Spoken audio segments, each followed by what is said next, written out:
Bismillahirrahmanirrahim.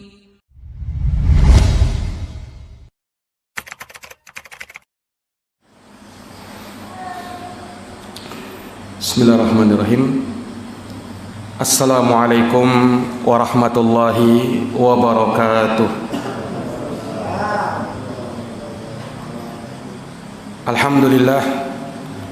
Alhamdulillahi rabbil alamin. Wa bihi nasta'inu ala umuri dunya waddin. Asyhadu an la ilaha illallah wahdahu la syarika lah, ilahul awwalina wal akhirin. Wa asyhadu anna Muhammadan abduhu wa rasuluhu shadiqul amin. Sallallahu alaihi wa ala alihi wa sahbihi wa man tabi'ahum bi ihsanin ila yaumiddin. Wa sallama tasliman katsira, amma ba'd.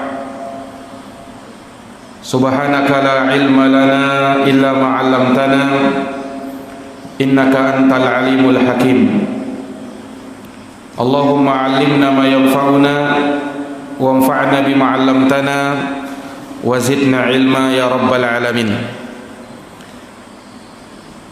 Ma'asyiral muslimin wal muslimat, hadirin wal hadirat, bapak-bapak, ibu-ibu dan saudara-saudari sekalian, jamaah salat maghrib yang dirahmati dan dimuliakan oleh Allah.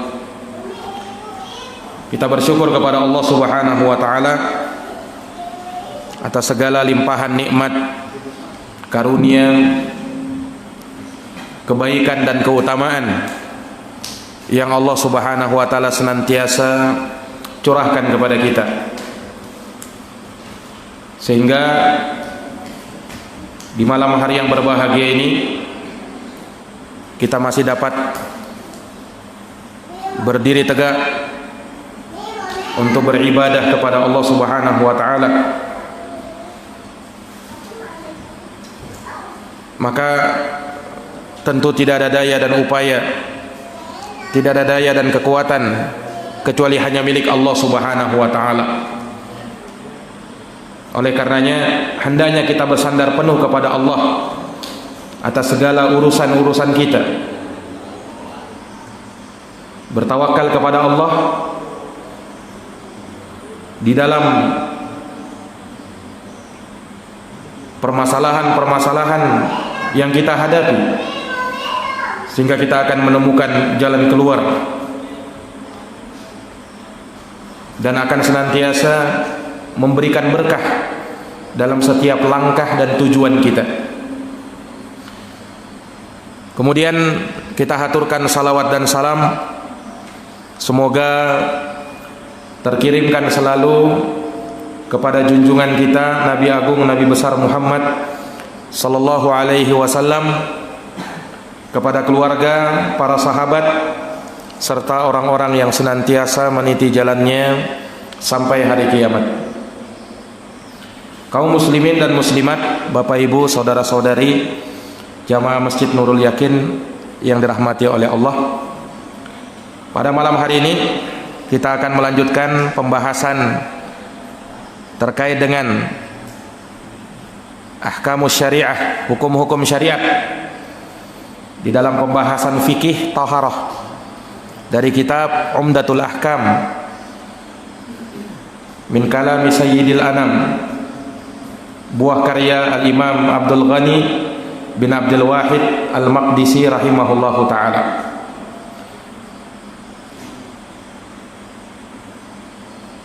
Dan kita akan membicarakan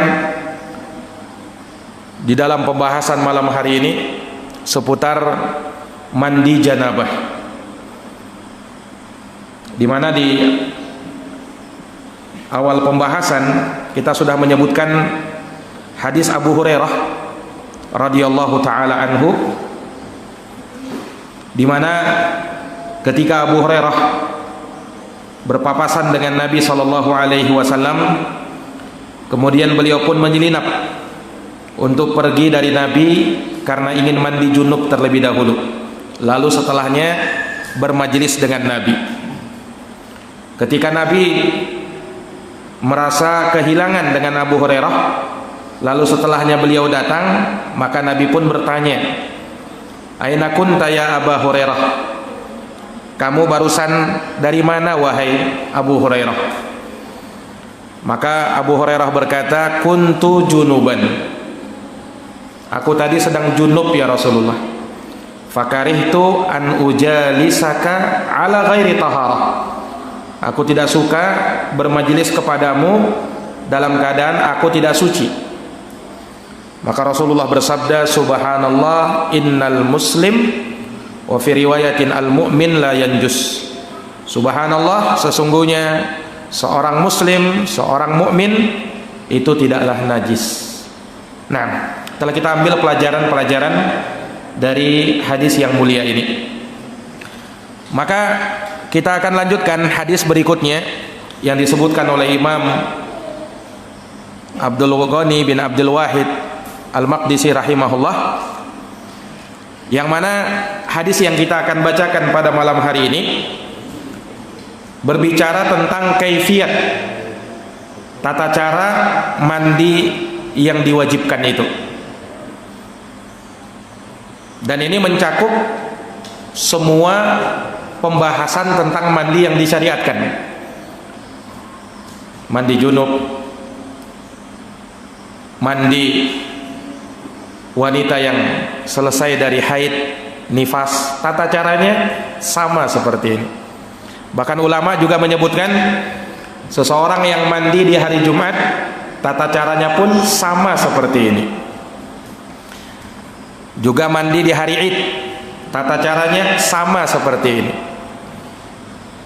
Hadis yang kita bacakan diterima dari Aisyah radhiyallahu anha. Kata beliau, "An Aisyah radhiyallahu anha qalat, kana Nabi sallallahu alaihi wasallam idza ightasala minal janabah ghasala yadayhi, summa tawaddaa wudu'ahu lis-shalah, summa ightasala summa yukhallilu bi yadayhi sya'rahu. Hatta idza dhanna annahu qad arwa basharatahu afadha alaihi al-ma' thalatha marrat, thumma ghasala sa'ira jasadihi wa kanat taqul kuntu aghtasilu ana wa Rasulullah sallallahu alaihi wasallam min ina'in wahidin naghtarifu minhu jami'an." Nah, dari Sayyidah Aisyah radhiyallahu anha, Aisyah berkata, karena Nabi sallallahu alaihi wasallam adalah Nabi kita sallallahu alaihi wasallam, idaktasala minal janabah, apabila beliau mandi junub. Caranya begini kata Aisyah. Jadi beliau kabarkan, kasih tahukan bagaimana tata cara mandi junub itu. Ghasala yadaihi, mula-mula Nabi mencuci kedua tangannya. Ya tentu sebelumnya beliau berniat untuk mandi junub. Kemudian setelah itu mengucap basmalah dan mencuci kedua tangannya. Summa tawaddaa wudu'ahu lis-shalah. Kemudian setelahnya Nabi berwudu seperti wudunya mau sholat. Jadi setelah mencuci kedua tangan, berwudu. Wudunya bagaimana? Sama seperti wudu mau sholat. Summa ightasala. Kemudian beliau pun mulai mandi. Jadi setelah wudu beliau mandi. Ini menunjukkan bahwa mandi junub itu sebelumnya didahului oleh wudu, baru mandi. Summa ightasala, kata Sayyidah Aisyah, kemudian baru Nabi mandi. Thumma yukhallilu biyadaihi sya'rahu. Kemudian Nabi menyela-nyela rambutnya dengan jari jemari tangannya, kayak mirip orang keramas itu. Nah, hatta idza dhanna annahu qad arwa basharatahu, hingga beliau meyakini bahwa semua rambut-rambut beliau atau kulit rambut beliau, pangkal dan dasar rambut beliau sudah mengenai air, afadha alaihil ma thalatha marrat. Maka Nabi pun menuangkan air di atas kepalanya sebanyak 3 kali. Tsumma ghassala sa'ira jasadih. Lalu Nabi ya, membasuh semua anggota badannya dari ujung kaki, dari ujung rambut sampai ujung kaki. Nah, jadi ini sifat tata cara mandi junub Rasulullah sallallahu alaihi wasallam. Kemudian Aisyah menambahkan, wa kanat taqulu, dan Aisyah pernah berkata, kuntu aghtasilu ana wa Rasulullah sallallahu alaihi wasallam min ina'in wahidin. Kata Aisyah, dulu aku pernah mandi bersama Rasulullah sallallahu alaihi wasallam dari satu bejana. Jadi Nabi pernah mandi bersama Aisyah di satu bejana. Naghtarifu minhu jami'an. Kami ya mengambil air itu dengan menciduknya dengan tangan secara bersamaan. Kata Aisyah radhiyallahu taala anha. Ini haditsnya Sayyidah Aisyah menerangkan kepada kita bagaimana cara mandi junub itu. Dan berikutnya ada hadis Maimunah bintil Haris. Maimunah bintil Haris ini beliau juga termasuk ummul mukminin, istri dari Rasulullah sallallahu alaihi wasallam. Maimunah juga mensifatkan bagaimana tata cara mandinya Rasulullah, dan agak sedikit beda dengan hadis Aisyah tadi. Nah, kita simak hadisnya Maimunah. An Maimunah bintil Haris radhiyallahu anhuma zaujin Nabi sallallahu alaihi wasallam. Dari Maimunah bintil Haris, semoga Allah meridhoinya, istri dari Nabi sallallahu alaihi wasallam, annaha qalat, bahwa Maimunah berkata, mensifatkan tata cara mandi junubnya Nabi. Wada'tu li Rasulillah sallallahu alaihi wasallam wudu'al janabah. Aku pernah meletakkan untuk Rasulullah air untuk mandi junub. Jadi Maimunah bercerita, aku pernah menyiapkan air mandi untuk Nabi sallallahu alaihi wasallam mandi junub. Fa'aqfa biyaminihi ala yasarihi marrataini aw salasa. Kemudian kata Maimunah menyebutkan bagaimana cara Nabi mandi junub itu. Nabi pun mulai menuangkan dengan tangan kanannya di atas tangan kirinya sebanyak 2 atau 3 kali. Summa ghassala farjahu, lalu beliau mencuci kemaluannya. Summa daraba yadahu bil ard, setelahnya beliau memukul ke tanah dengan kedua telapak tangannya. Awil haid, atau Nabi memukulnya ke dinding. Marrataini aw salasa, Nabi lakukan itu 2 atau 3 kali. Summa tamatmada wastansyaqa, setelahnya Nabi berkumur-kumur kemudian menghirup air ke hidung. Wa ghassala wajahahu wa dira'aihi, lalu Nabi mencuci wajahnya dan kedua tangannya sampai ke siku. Summa afadha ala ra'sihil ma, kemudian Nabi menuangkan air di atas kepalanya. Summa ghassala sa'iri jasadih, kemudian Nabi mencuci semua, membasuh semua tubuh beliau. Summa tanaha, lalu setelahnya beliau bergeser sedikit. Fa ghassala rijlaihi, lalu beliau mencuci kedua kakinya. Nah, fa ataituhu bi khirqatin, kata Maimunah, setelah Nabi selesai mandi, aku pun membawakan handuk kain untuk Nabi. Falam yuridha, tapi Nabi tidak mau. Faja'ala yanqudul ma'a biyadih, kemudian Nabi pun menyeka air yang ada di badannya dengan menggunakan tangannya saja. Nah, ini hadisnya juga sahih, riwayat Imam Al-Bukhari dan Imam Muslim. Para jamaah yang dirahmati dan dimuliakan oleh Allah Subhanahu wa taala, kalau kita menggabungkan antara hadisnya Sayyidah Aisyah dengan Sayyidah Maimunah bintil Haris radhiyallahu anhuma, maka kita bisa simpulkan tata cara mandi junub itu sebagai berikut. Pertama jamaah sekalian, mandi junub itu ada 2 cara. Mandi junub ada 2 cara. Yang pertama, cara yang mencukupi. Yang kedua, cara yang disunnahkan. Nah, kita bisa memilih salah satu dari 2 cara ini. Mau cara yang mencukupi boleh, mau cara yang sunnah lebih boleh lagi, karena lebih utama sesuai sunnah Nabi. Kalau cara yang mencukupi, bagaimana caranya? Cara mandi yang mencukupi, mandi junub mencukupi, pertama niat. Kedua, membasahi seluruh badan dari ujung rambut sampai ujung kaki. Selesailah mandi junub. Cara yang mencukupi. Nah, jadi kalau misalnya kita lagi buru-buru, Pak, ya, boleh saja dengan cara yang mencukupi ini. Niat, asalkan niat ini paling penting. Niat mandi junub, innamal a'malu binniyat. Nah, setelah kita niat, basahi seluruh badan, jangan sampai tidak kena dari ujung rambut sampai ujung kaki. Ketika sudah basah semuanya, sah mandi junubnya. Makanya dari sana kata ulama, boleh orang misalnya mandi junub, dia niat mandi junub, kemudian langsung cebur ke laut dengan niat mandi junub, sah mandi junubnya, sah mandi junubnya. Nah, ini para jamaah sekalian yang dirahmati oleh Allah, ini tata cara mandi junub yang mencukupi, tapi tidak sunnah.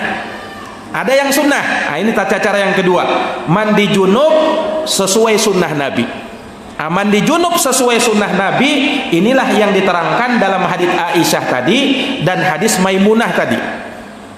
Nah, kita berusaha gabungkan antara dua hadis ini sehingga kita bisa simpulkan bagaimana tata cara mandi junub itu sesuai dengan tuntunan dan sunnah Nabi Shallallahu Alaihi Wasallam. Para jamaah yang dirahmati dan dimuliakan oleh Allah, maka tata cara mandi junub yang disunnahkan, pertama, berniat. Nah, niat ini harus jadi yang pertama ini, berniat.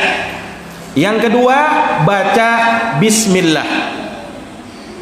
Sebagaimana kalau kita mau berwudu, baca bismillah. Mandi junub juga begitu, baca bismillah juga. Setelah baca bismillah, itu yang kedua. Yang ketiga, mencuci kedua tangan. Mencuci kedua tangan, yakni telapak tangan ini, Pak. Ini dicuci sebanyak 3 kali. Boleh 2 kali, boleh juga 3 kali. Sempurnanya 3 kali sebenarnya. Ini para jamaah sekalian yang dirahmati oleh Allah. Nah, tangan ini dicuci sebelum dimasukkan ke dalam bejana. Apalagi kata ulama kalau baru bangun tidur. Tidak boleh langsung dicelupkan tangan itu ke dalam bejana. Khawatir ada najisnya. Maka sebelum itu dituangkan air. Kalau kita misalnya pakai gayung, kita tuangkan air kemudian cuci sebanyak 3 kali. Ini yang pertama. Setelah mencuci tangan, yang keempat, cuci kemaluan. Sebagaimana dalam hadis Maimunah tadi. Ini tidak disebutkan dalam hadis Aisyah memang. Dalam hadis Maimunah disebutkan itu. Nabi SAW mencuci kemaluannya sebanyak 3 kali. Atau disebutkan dalam hadis Maimunah ini, ya, Nabi SAW mencuci kemaluannya sampai bersih. Nah, ya boleh menggunakan sabun, ya, atau semisal itu. Ini yang keempat. Kemudian setelah dia mencuci kemaluannya, dia cuci menggunakan tangan kiri, jangan dengan tangan kanan. Mencuci kemaluan dengan tangan kiri. Nah, tangan kiri ini setelah mencuci kemaluan, dia dicuci lagi. Dia dicuci lagi.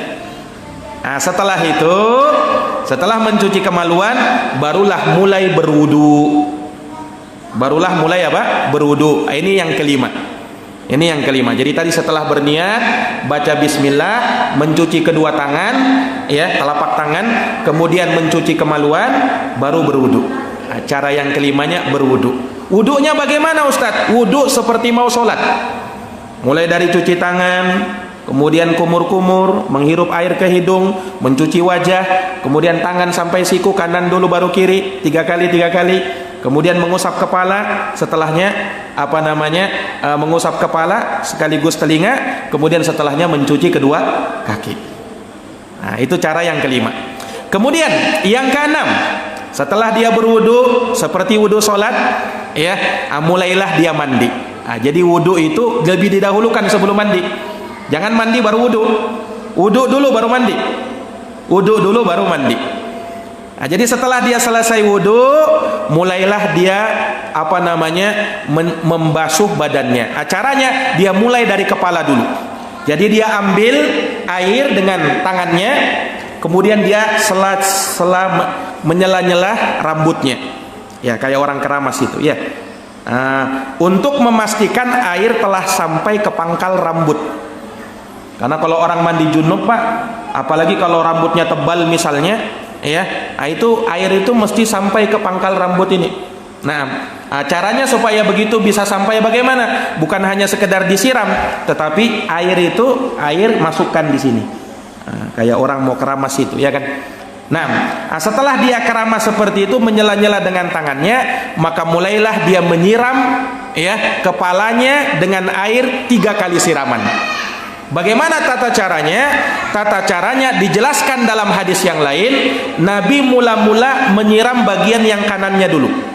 Jadi dia ambil air di gayung misalnya, siram dulu yang kanannya, bagian sebelah kanannya kepala. Setelah itu ambil air lagi, siram lagi bagian kirinya. Ambil air lagi, siram bagian tengahnya. Setelah itu sudah disiram kepala, barulah kita menyiram seluruh badan. Menyiram seluruh badan. Ini sudah kita siram, tidak ada ketentuannya. Yang penting basah semua badan dari sampai ujung kaki kita. Dan jangan lupa lipatan-lipatan badan mesti kena juga. Kalau misalnya perutnya berlipat-lipat juga harus dikenakan juga itu. Ya, lipatan-lipatan lutut misalnya ini mesti kena juga. Bagian belakang sini yang di tengahnya itu kan, itu sering tidak kena air itu. Itu juga jangan sampai lewat dari air mandi junub. Mesti kena juga itu bagian belakang sini, ya kan?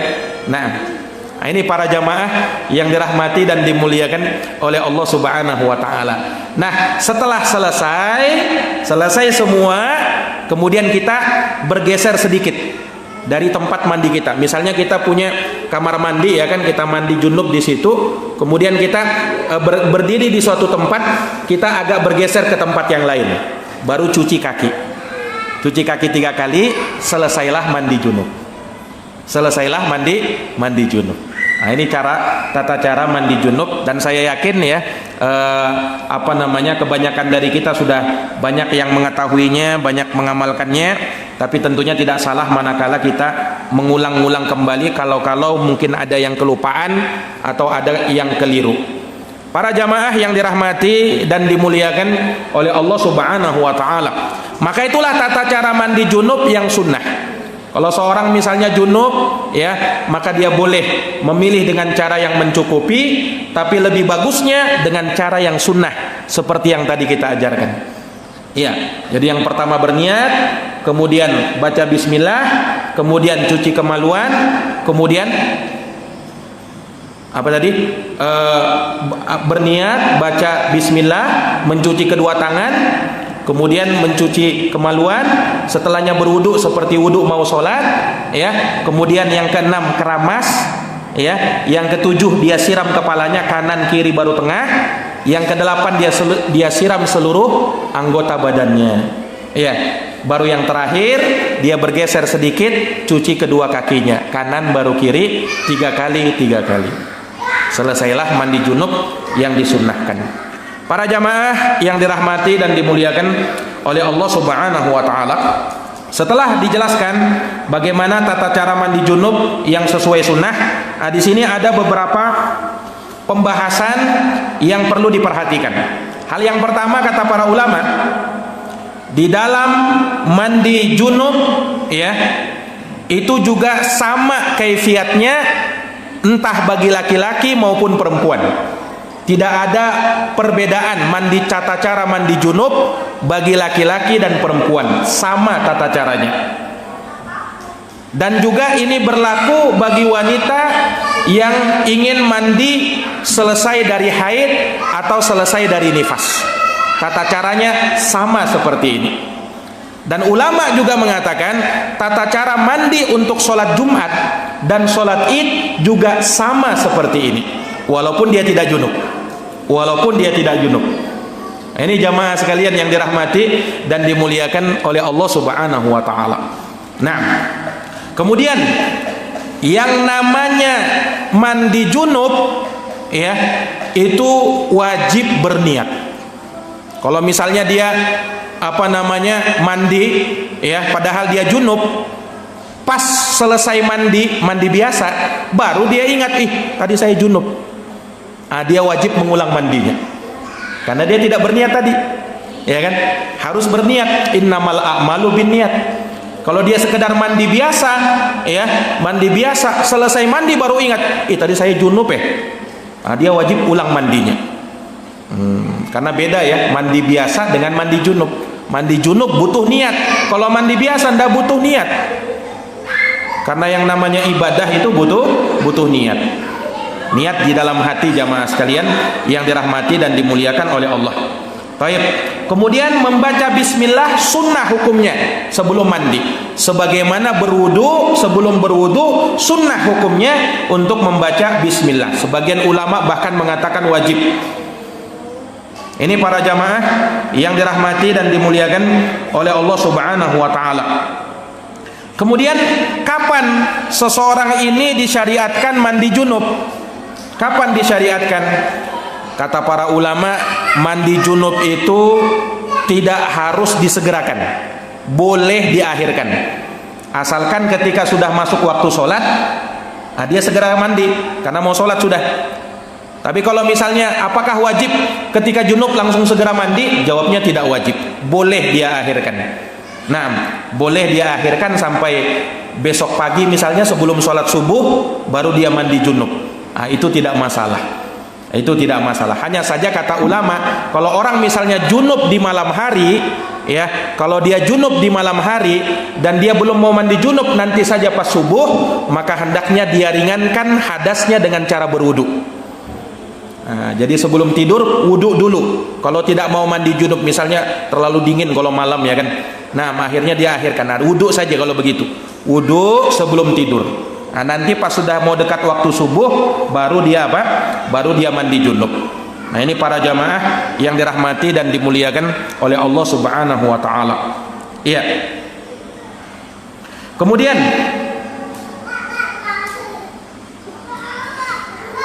para ulama juga menyebutkan bahwa seseorang di dalam mandi junub tadi sudah kita sebutkan ya, ada salah satu cara yang disebutkan dalam hadis Maimunah ketika Rasul sallallahu alaihi wasallam selesai mencuci kemaluannya, beliau memukulkannya ke dinding atau ke tanah.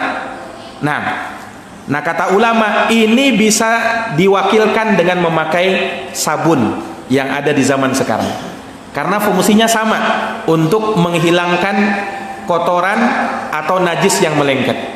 Jadi kalau misalnya pakai sabun sudah mencukupi. Kalau dulu di zaman Nabi kan WC itu Pak dari tanah. Jadi kalau misalnya digosokkan di WC-nya, itu bisa menghilangkan bau atau kotoran. Beda dengan kebanyakan WC di zaman sekarang ya kan, pakai keramik sudah bagus ya. Kalau digosokkan mungkin kurang licin dia ya. Maka kalau di zaman sekarang ini pakai sabun sudah mencukupi. Ya tidak perlu dia harus memukulkan ke dinding atau memukulkan ke lantai. Kecuali kalau WC-nya memang tanah, dia gosokkan tidak ada masalah. Ini para jamaah yang dirahmati dan dimuliakan oleh Allah Subhanahu wa taala. Iya.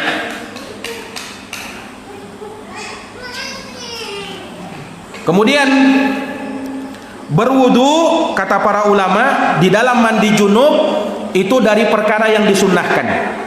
Berwudu dalam mandi junub itu perkara yang disunnahkan, yakni wudu dulu sebelum mandi. Wudu dulu sebelum mandi junub, sebagaimana tata cara kaifiat mandi junub yang tadi kita sebutkan. Dan itu hukumnya disunnahkan, bukan wajib. Makanya salah satu tata cara mandi junub yang mencukupi kan tidak ada wudunya, sekedar niat kemudian langsung membasahi seluruh badan, membasahi seluruh badan. Maka dengan itu ya dia sudah dikatakan sah mandi junub walaupun tanpa berwudu. Hanya kurang afdol kalau tidak berwudu. Itu saja kurang utama. Utamanya dia berwudu juga. Ini para jamaah yang dirahmati dan dimuliakan oleh Allah. Baik. Kemudian ulama juga membahas terkait dengan masalah apabila seseorang berhadas. di saat atau di tengah-tengah dia mandi, apakah batal mandinya? Misalnya dia tadi sudah berwudu kan, sudah berwudu, pas dia menyiram badannya berhadas dia, entah dia buang angin atau buang air kecil pada saat tengah-tengah mandi ini. Bagaimana? Apakah batal mandinya? Jawabnya tidak batal mandinya. Dia teruskan saja mandi, tetapi wudunya tadi batal. Wudunya tadi batal, karena kan dia berwudu sebelum mandi. Dia berwudu sebelum mandi. Makanya kalau dia beda kalau misalnya dia buang air kecil sebelum berwudu. Tentunya kan setelahnya dia berwudu, itu tidak membatalkan wudunya, karena buang air kecilnya sebelum wudu. Tapi kalau misalnya buang air kecilnya setelah wudu di tengah-tengah mandi, pertanyaannya, apakah mandinya batal? Mandinya tidak batal. Yang batal cuman wudunya saja. Mandi junubnya tetap sah. Maka kalau nanti dia kalau nanti dia mau sholat, dia wudu lagi. Kalau dia mau sholat nanti dia wudu lagi. Adapun mandi junubnya tidak perlu diulang gara-gara dia buang air kecil atau berhadas. Nah, ini para jamaah yang dirahmati dan dimuliakan oleh Allah. Kemudian para ulama juga menyebutkan, dan para ulama berselisih pendapat dalam hal ini. Kalau ada orang misalnya dia mandi junub dengan cara yang mencukupi, berarti tidak ada wudunya kan? Dia sekedar niat kemudian membasahi seluruh anggota badannya. Apakah boleh bagi dia setelah itu untuk sholat padahal dia belum berwudu? Nah, ini ada ikhtilaf ulama di sini. Ada perbedaan pendapat ulama di sini. Sebagian ulama mengatakan dia mesti wudu lagi karena tadi belum wudu. Dia mandi junubnya dengan cara yang mencukupi tanpa wudu. Sebagian lain mengatakan, oh tidak wajib berwudu lagi. Dia sholat boleh. Kenapa? Karena orang yang mandi junub dia telah mengangkat hadas besarnya. Kalau hadas besar saja terangkat, ya kan? Kan kalau janabah kan hadas besar kan? Itu terangkat, apalagi hadas kecilnya. Saya tanya Pak, ketika orang mandi junub dengan cara yang mencukupi, sah enggak mandi junubnya? Sah ya kan? Dan hadasnya sudah terangkat kan? Hadas besarnya sudah terangkat kan? Nah, ulama mengatakan kalau hadas besarnya saja sudah terangkat, apalagi hadas kecilnya. Apalagi hadas kecilnya, sehingga dia boleh untuk sholat walaupun tanpa berwudu dalam kasus ini saja, ketika dia sudah mandi junub. Ini para jamaah yang dirahmati oleh Allah. Memang ulama beda-beda pendapat dalam hal ini. Ya tentunya kalau mau menghilangkan keraguan ya berwudu saja, ya kan? Lebih tenang rasanya hati. Nah, ini para jamaah yang dirahmati dan dimuliakan oleh Allah. Taib. Kemudian tentang menyela-nyela rambut ketika mandi junub. Nah, tadi kita sebutkan ya, salah satu ya yang dianjurkan, naam, ketika mandi junub menyela-nyela ini, menyela-nyela rambut. Jadi jari jemari ini dimasukkan ke rambut, khususnya bagi rambutnya yang panjang, yang tebal, bagi perempuan ya kan terutama. Nah, ini dia sela-sela rambutnya. Tapi kalau rambutnya ndak ada botak misalnya, ndak perlu dia sela-sela. Apa mau dia sela-sela? Ya kan? Nah, jadi kalau rambutnya panjang, tebal, lebat, nah dia sela-sela itu. Dan itu hukumnya disunnahkan. Itu hukumnya disunnahkan. Ini para jamaah yang dirahmati dan dimuliakan oleh Allah Subhanahu wa taala. Iya. Kemudian tadi yang diperhatikan juga ketika menyiram kepala. Ketika menyiram kepala tadi. Nah, kaifiatnya kan sebelah kanan dulu, baru sebelah kiri, baru bagian tengah. Itu sunnah hukumnya. Kalau terbalik-balik juga tidak masalah. Nah, tapi sunnahnya seperti itu, kanan, kiri, baru tengah. Nah, bukan artinya mandi junub itu harus 3 kali. Ada sebagian orang keliru dalam memahami, dikiranya mandi junub itu harus 3 kali. Enggak. Nabi di sini menyiram kepala 3 kali karena beliau kan pertama siram bagian kanan dulu, baru setelahnya bagian kiri, baru bagian depan. Nah, karena kalau hanya sebagian kiri saja belum kena semua. Ketika dia basuh sebagian saja belum kena semua. Nah, maka Nabi butuh 3 kali siraman supaya kena dari ujung rambut sampai ujung kaki. Nah, ini para jamaah yang dirahmati dan dimuliakan oleh Allah Subhanahu wa taala. Baik. Kemudian terkait dengan wanita misalnya, perempuan. Biasanya kalau perempuan kan mereka rambutnya panjang pakai gelungan rambut. Nah, kalau mandi junub itu apakah mesti dilepas gelungan rambutnya itu ataukah tidak? Nah, dalam perkara ini para ulama rahimahumullah menyebutkan bahwa perempuan kalau misalnya ya rambutnya lebat, naam, dan dikhawatirkan air tidak sampai ke pangkal rambut, maka dia lepas gelungan rambutnya. Tetapi kalau misalnya dia merasa yakin ketika dia mandi junub walaupun tidak melepas gelungan rambut, air akan sampai ke pangkal rambut, maka tidak perlu melepas gelungan rambut. Nah, intinya dia harus meyakini bahwa air itu sudah sampai ke pangkal rambutnya. Nah, ini bagi perempuan ya, karena biasanya perempuan lebih tebal rambutnya, lebih banyak rambutnya, lebih panjang ketimbang laki-laki. Nah, sehingga mereka hendaknya lebih memperhatikan itu. Jadi jangan sampai hanya disiram sementara air tidak sampai ke pangkal rambutmu. Nah, mesti sampai ke pangkal rambutmu.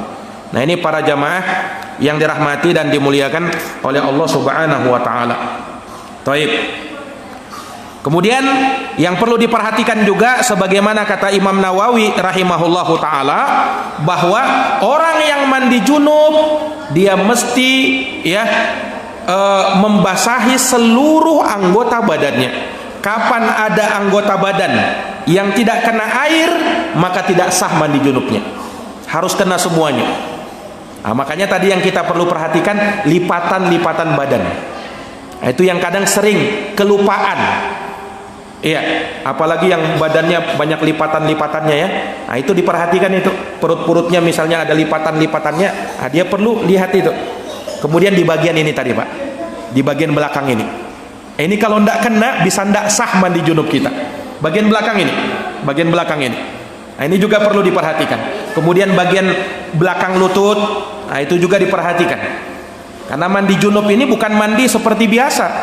Dia mandi yang bersifat ibadah. Nah, mesti harus sesuai dengan apa yang diajarkan oleh Nabi mengenai seluruh anggota badan dari ujung rambut sampai ujung kaki. Betul-betul kena. Jangan sampai tidak ada yang kena. Sebagaimana yang kita pahami ya, dalam wudhu misalnya, anggota wudhu ya kan, anggota wudhu harus kena semua kan.